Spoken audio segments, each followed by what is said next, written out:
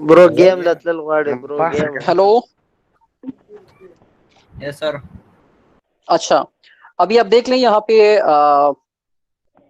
Problem 241, ठीक है, 241, 243, 248, 49, 52, 53, इस पे आप खुद ट्राई कर लें, ठीक है। 41 थोड़ा सा आपको बता देता हूँ, इसमें क्या है, 150 न्यूटन पुल जो टेंशन आपके पास यहाँ पे आ रही है, ठीक है, इस डिस्क के ऊपर, या ये जो आपके पास एक स्फीयर है या रोलर है, यहाँ पे 150 न्यूटन ये टेंशन अप्लाई कर रहा है, ठीक है, या खींच रहा है इसको, applied to a cord which is wound securely around the inner hub of drum के इनर हब के इर्द गिर्द ये लपेटा हुआ है। Determine the moment of T about drum centre. आपने इसकी वजह से क्या करना है, इस मोमेंट यहाँ पे पॉइंट सी पे जो फोर्स जो मोमेंट आ रहा है वो फाइंड आउट करना है। सो ये देखें, ये डिस्टेंस कितना है, इसका रेडियस कितना है, 125 mm है। So simply this T multiply by this radius, इस पॉइंट पे आप देख लें, ये इसका परपेंडिकुलर डिस्टेंस है ना, तो आपके पास यहां से मोमेंट आ जाएगा। फिर इसने यहाँ पे क्या कहा हुआ है, at what angle theta should T be applied so that the moment about the contact point P is zero. Contact point P पे मोमेंट कब जीरो हो सकता है, उस वक्त जीरो हो सकता है कि अगर आप ये जो टेंशन है इसको इस पॉइंट पी पे अप्लाई कर दें, ठीक है। तो पॉइंट पी पे जब आप इसको अप्लाई करेंगे और ये जो टी है, टॉर्क आपके पास, उस केस में जो थीटा बनाएगा वो थीटा आपने फाइंड आउट करना है। सो मैं इस तरह कर लेता हूँ, सोल्यूशन मैनुअल थोड़ा सा शेयर कर लेता हूँ। सोल्यूशन मैनुअल,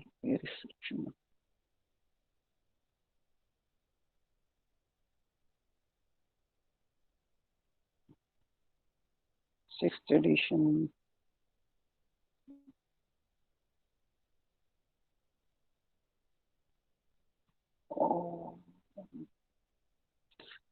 अच्छा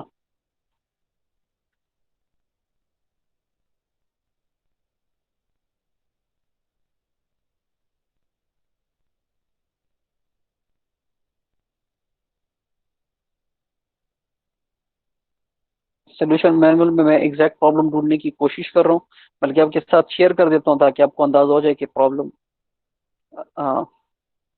कैसे आपको नजर आएगा।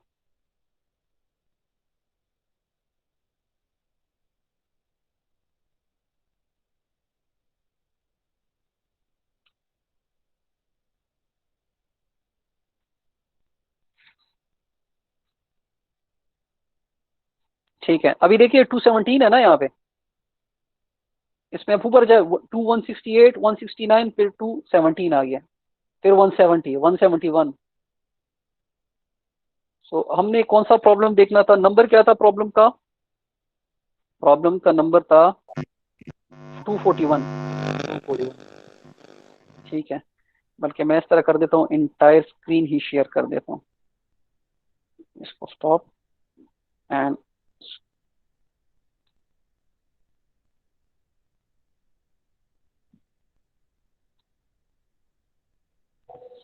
ये जो लेक्चर है हम दोबारा से सुन सकते हैं? आई डोंट नो, मैं चेक कर लूंगा।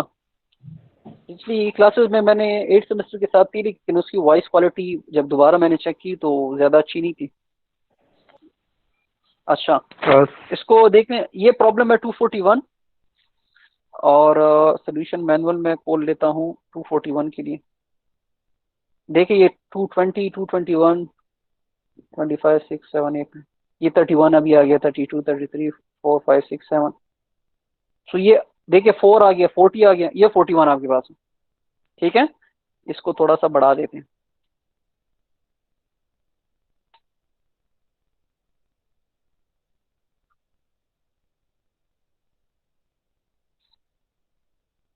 ये आपको नजर आ रहा है डायग्राम। तो अगर पॉइंट पी पे आप अप्लाई करेंगे ना, तो एंगल जो हॉरिजॉन्टल के साथ ये बना रहे, ये थीटा है, ये एंगल आपने फाइंड आउट करना है बेसिकली।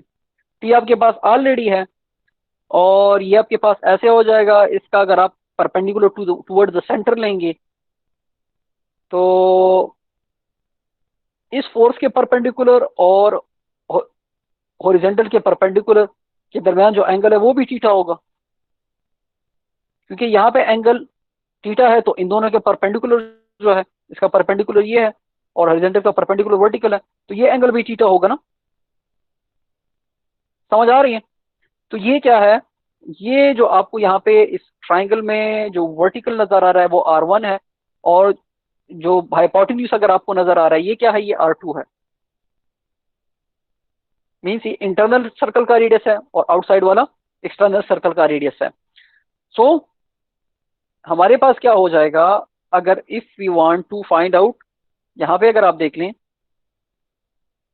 अगर मैं फाइंड आउट करना चाहूँ, यहाँ पे बेस है, क्योंकि ये बेस है R1 और ये R2 जो है ये हाइपोटेन्यूज है, तो बेस के साथ कौन सा एंगल होता है, cos theta will be equal to base by hypotenuse R1 by R2। So theta यहां से आप निकाल सकते हैं 51.3 डिग्री। समझ आ रही है? क्वेश्चन पे दोबारा चले जाते हैं। सर समझ इन्होंने नहीं कहा, आया, जरा दोबारा बताएं। अच्छा देखिए, इन्होंने कहा है कि पॉइंट पी पे ये टेंशन टी को हम कहाँ पे अप्लाई करें कि टॉर्क प्रोड्यूस ही ना हो, तो डेफिनेटली अगर आपने पॉइंट पी पे अप्लाई कर दिया, पॉइंट पी पे टॉर्क ही प्रोड्यूस नहीं होगा ना, क्योंकि उस पॉइंट पे है, तो उस पॉइंट पे कैसे परपेंडिकुलर डिस्टेंस ही नहीं है। ठीक है, तो अगर आप इसको यहाँ पे अप्लाई करेंगे तो थीटा भी यहाँ पे हॉरिजॉन्टल के साथ बनेगा ना। तो हमने क्या किया, इस डायग्राम में यही चीज कर दी। ठीक है, और फिर हमने क्या किया, इस सेंटर और यहाँ पे परपेंडिकुलर लाइन ड्रा की। जब ये लाइन हमने ड्रा की तो हमारे पास साथ में ये लाइन, एक राइट एंगल ट्राइंगल हमारे पास बन गया। इस राइट एंगल का ट्राइंगल का ये एंगल हमने कहां से निकाला, ये बाय यूजिंग दिस रूल के यहाँ हॉरिजॉन्टल और इस लाइन के दरमियान अगर एंगल थीटा है तो इस लाइन के परपेंडिकुलर और वर्टिकल के दरमियान एंगल भी थीटा होगा। ठीक है, अच्छा इस राइट एंगल ट्राइंगल का आप देख लें, एक्स एक्सिस क्या है, वो R1 है, इनर सर्कल का रेडियस, और हाइपोटेन्यूज जी, अच्छा हाइपोटेन्यूज का देख लें, वो क्या है, वो R2 है। सो cos थीटा क्या है, base by hypotenuse, cos theta base by hypotenuse है, थीटा एक साइड पे कर दें और आप निकाल लें बाकी remaining angle. Is it clear no? Yes sir. Okay,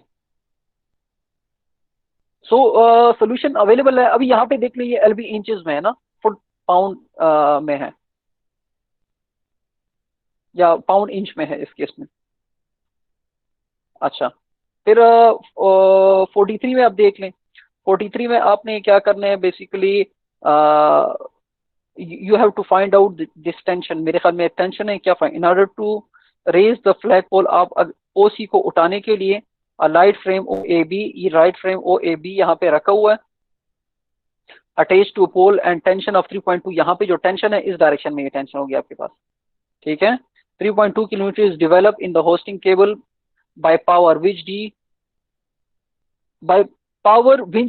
D इस पॉइंट पे। ठीक है, calculate the moment MO of this tension about hinge O।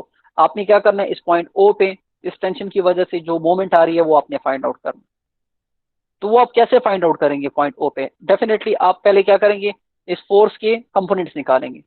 तो ये फोर्स इस डायरेक्शन में है ना, ये देखिए ये एंगल गिवन है आपको, तो इस फोर्स के कंपोनेंट्स आप निकाल सकते हैं। फोर्स के कंपोनेंट्स निकाल लेंगे, पॉइंट O तक आपके पास परपेंडिकुलर डिस्टेंस कैसे आएगा, ये यहाँ पे अगर आप लाइन लगा दें तो ये डिस्टेंस तो आपके पास 1.5 मीटर हो जाएगा, क्योंकि ट्राइंगल देखने बिल्कुल आपके पास सारी साइड से सेम एंगल सेम लेंथ है।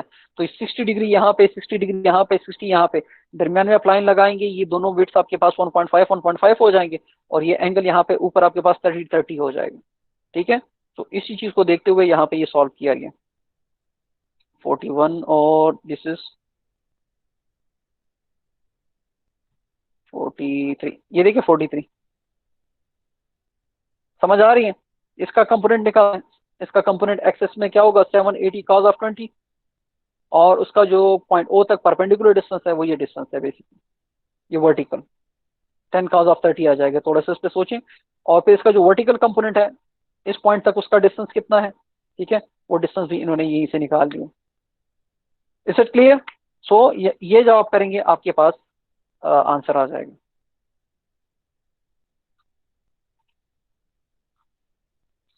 ये देख लें अगेन, इसमें कैलकुलेट द मोमेंट MA। आपने इस फोर्स की वजह से पॉइंट A पे मोमेंट निकालना है मुख्तलिफ तरीकों से, by using 3 scalar methods and 1 vector method, जिस तरह हमने उस एग्जांपल में किया था।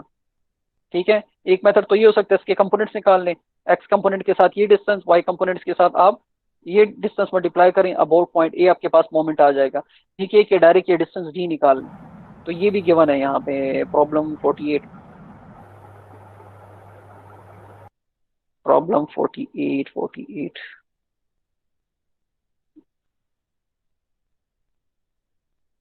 ओके, ये दिस इज प्रॉब्लम 48।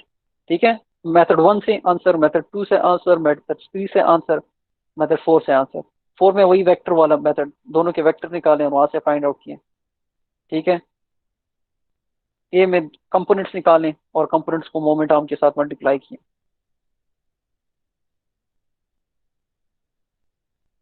ओके, इसको मैं बंद कर देता हूँ। नो, अच्छा, फिर आप आ जाएं, ये प्रॉब्लम भी इसमें गिवन है। इसमें थोड़ी सी ये है कि आपने फोर्स के लिए, फोर्स की वैल्यू फाइंड आउट करने के लिए you have to use equation F is equal to K X. और x क्या है? x डिफ्लेक्शन है, अनस्ट्रेच माइनस स्ट्रेच। ठीक है, आपने क्या करना है? अनस्ट्रेच माइनस स्ट्रेच, वहां से आपने x की वैल्यू निकालनी है। अच्छा, अभी आपने से एक स्टूडेंट ने कहा कि चूंकि स्क्रीन को देखते तो बंदा बोर हो जाता है। यहाँ पे मैंने आपसे कहा भी था कि अपने साथ कैलकुलेटर वगैरह रखें और पेज वगैरह रखें, तो अगर साथ साथ में आप ये चीज़ें नोट करते जाएं तो खैर है, मैं उसके लिए स्पीड थोड़ी सी कम कर दिया करूंगा। तो आप लिखेंगे भी साथ साथ में, और इस तरह अगर कोई हिंट वगैरह मिलता है वो भी करेंगे, तो फिर ज़्यादा बोरियत भी नहीं होगी और थोड़ा सा आपके लिए इंटरेक्टिव रहेगा सेशन। ठीक है सर। सर हम लिख ठीक रहे है, हैं सर। अच्छा, फिर सर हम लिख रहे फिर हैं मुझे सर, बता लिख दिया रहे करें। ठीक है, ठीक है, फिर मुझे बता दिया करें ताकि मैं उसी के मुताबिक स्पीड को थोड़ा सा स्लो कर दिया करूँ। सही है सर। अच्छा, 252 में देख लें, इस पे सिर्फ आपके पास डिस्टेंसेस और लेंथ्स वगैरह बहुत इन्वॉल्व है, बाकी ये प्रॉब्लम इतना मुश्किल नहीं है। ठीक है, तो ये भी गिवन है, सोल्यूशन मैनुअल में देख लें। और 253 भी, 252 जब आप करेंगे तो 53 फिर बहुत सिंपल है, उसमें ऐसा सच कुछ नहीं है। ठीक है, तो ये प्रॉब्लम आप कर लें। होपफुली ये प्रॉब्लम जो आप करेंगे, so you will be able like to solve different problem related to moment in 2D system. 2D system के मोमेंट के प्रॉब्लम फिर आप अगर कहीं से भी आ जाए तो आप कर सकेंगे, अगर आपका इस पे कंसेप्ट क्लियर हो जाए। एक तो ये है कि आप रट्टा वगैरह लगा दें तो उस केस में तो मुश्किल है, लेकिन अगर कंसेप्ट इस पे क्लियर कर दें तो आप फिर कर सकते हैं।